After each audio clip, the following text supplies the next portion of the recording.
हाय दोस्तों, मैं हूं आपका दोस्त रोहित। यूनिवर्स एडवेंचर के पहले वीडियो में आपका स्वागत करता हूं। दोस्तों, आज हम बात करेंगे हमारे सौरमंडल और हमारे ब्रह्मांड के बारे में। दोस्तों, 1600 तक लोगों को लगता था कि पृथ्वी सिर्फ हमारे लिए बनी है और बाकी के ग्रह उसकी परिक्रमा करते हैं, लेकिन दोस्तों ऐसा नहीं था। दोस्तों, गैलीलियो के टेलीस्कोप के खोज के पश्चात हमें पता चला कि हमारी पृथ्वी सूर्य की परिक्रमा करती है और बाकी के अन्य ग्रह भी सूर्य की परिक्रमा करते हैं। तो चलिए दोस्तों, बात करते हैं हमारे सौरमंडल के बारे में। शुरुआत करते हैं सूर्य से। सूर्य हमारे सौरमंडल का सबसे बड़ा पिंड है। दोस्तों, यह पृथ्वी से 109 गुना अधिक बड़ा है। ऊर्जा का यह शक्तिशाली भंडार मुख्य रूप से हाइड्रोजन और हीलियम का एक विशाल गोला है। सूर्य से पृथ्वी पर प्रकाश को आने में 8 मिनट 30 सेकंड का समय लगता है। इसी प्रकाशीय ऊर्जा से प्रकाश संश्लेषण नामक एक महत्वपूर्ण जैव रासायनिक अभिक्रिया होती है जो पृथ्वी पर जीवन का आधार है। यह पृथ्वी के जलवायु और मौसम को प्रभावित करता है। बुध दोस्तों हमारे सौरमंडल के 8 ग्रहों में से सबसे छोटा ग्रह और सूर्य से सबसे निकटतम ग्रह है। बुध तकरीबन 70% धातु और 30% सिलिकेट पदार्थ का बना हुआ है। बुध के सरफेस का गुरुत्वाकर्षण 3.7 मीटर प्रति सेकंड स्क्वायर है। शुक्र ग्रह दोस्तों कभी स्वर्ग जैसा लगता था, लेकिन एक मामूली सी संतुलन की बिगड़ने की वजह से यह ग्रह एक नर्क में तब्दील हो गया। दोस्तों, यह ग्रह इतना गर्म है कि लोहा और शीशा भी पिघल जाए। यह बड़े से बड़े धातुओं को चंद मिनटों में पिघला सकता है। वैज्ञानिकों का मानना है कि यहाँ पे पहले अथाह समुद्र हुआ करते थे, लेकिन वो सब आज वाष्प बन के काल के गर्भ में विलीन हो गए हैं। शुक्र के सरफेस की ग्रेविटी 8.87 मीटर प्रति सेकेंड स्क्वायर है, जो लगभग हमारे पृथ्वी के बराबर है। पृथ्वी दोस्तों यह वही जगह है जहाँ पे हम रहते हैं और हमारे साथ लाखों प्रजातियाँ रहती हैं, और साथ ही साथ दोस्तों यह ब्रह्मांड का एकमात्र वह स्थान है जहाँ जीवन का अस्तित्व पाया गया है। यहाँ के बारे में तो दोस्तों हम सब जानते हैं। यहाँ की ग्रेविटी 9.80 मीटर सेकेंड स्क्वायर है। मंगल सौरमंडल में सूर्य से चौथा ग्रह है। पृथ्वी से इसकी आभा रत्तिम दिखती है, जिस वजह से इसे लाल ग्रह के नाम से भी माना जाता है। हमारे सौरमंडल का सबसे ऊंचा पर्वत ओलंपस मोन्स मंगल पर ही स्थित है।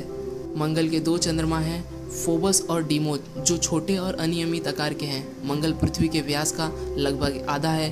मंगल के सरफेस की ग्रेविटी 3.711 मीटर प्रति सेकेंड स्क्वायर है।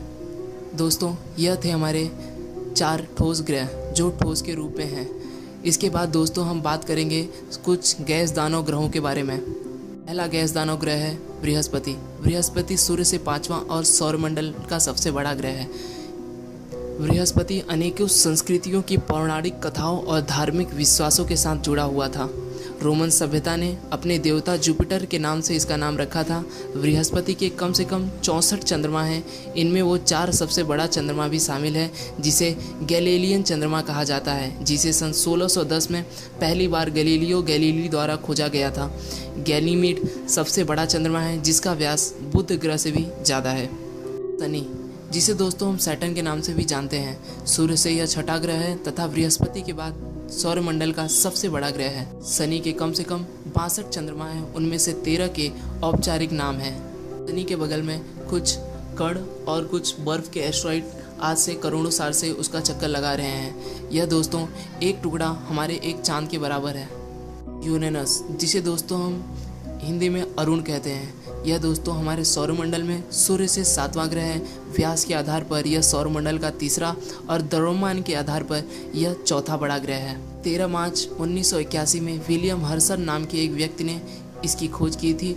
अरुण दूरबीन द्वारा पाए जाने वाला यह पहला ग्रह था, जिसे दोस्तों हम नेपच्यून के नाम से भी जानते हैं। नेपच्यून हमारे सौरमंडल से सूर्य का 8वां ग्रह है और हमारे सौरमंडल का सबसे बाहरी ग्रह है।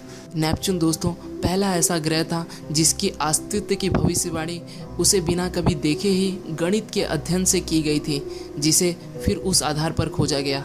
यह तब हुआ था जब अरुण यूरेनस की परिक्रमा में कुछ अजीब गड़बड़ी पाई गई, जिसका अर्थ केवल यही हो सकता था कि एक अज्ञात पड़ोसी ग्रह उस पर अपना गुरुत्वाकर्षण का प्रभाव डाल रहा है। खगोल की खोजबीन करने के बाद यह अज्ञात ग्रह 23 सितंबर 1986 को पहली दफ़ा दूरबीन से देखा गया और इसका नाम नेपच्यून रख दिया गया।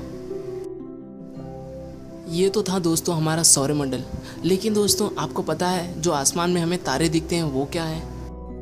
वो दोस्तों हमसे हजारों लाखों प्रकाश वर्ष दूर हैं। एक प्रकाश वर्ष दोस्तों उसे कहते हैं जिसकी प्रकाश को सिर्फ हमारे पृथ्वी में पहुंचने में 1 साल लग जाए। बल्कि प्रकाश दोस्तों ब्रह्मांड की सबसे तेज चीज़ है। प्रकाश की स्पीड दोस्तों 1,86,000 पर सेकेंड है दोस्तों। इसलिए दोस्तों हम तारों पर आने वाले 1000 सालों में तो नहीं जा पाएंगे। इनमें से दोस्तों कुछ ऐसे भी तारे होते हैं जो ख़त्म हो चुके रहते हैं, सिर्फ हमें उनकी रोशनी यहाँ दिखाई देती है। कुछ ऐसे भी तारे होते हैं जो दूसरे ब्रह्मांड के होते हैं, वो भी हमें यहाँ दिखाई देते हैं। अब आइए दोस्तों बात करते हैं दूसरे ब्रह्मांड यानी क्या होते हैं। दोस्तों हर सौरमंडल का एक ब्रह्मांड होता है। दोस्तों हम जिस सौरमंडल में रहते हैं उस सौरमंडल में दोस्तों ऐसे करोड़ों और भी तारे हैं, अरबों ग्रह हैं दोस्तों, लेकिन तारों की अपेक्षा ग्रहों की मात्रा बहुत ज़्यादा है। ब्रह्मांडों के महाब्रह्मांड होते हैं, ये हमें कुछ अरसा पहले ही पता चला है।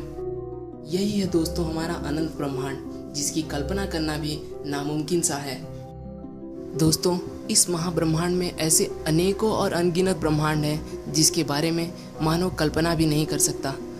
चित्र में दिखाए हुए हर एक छोटी से छोटी डॉट दोस्तों एक ब्रह्मांड है, और उस ब्रह्मांड में ऐसे अनेकों करोड़ों ग्रह हैं और तारे हैं।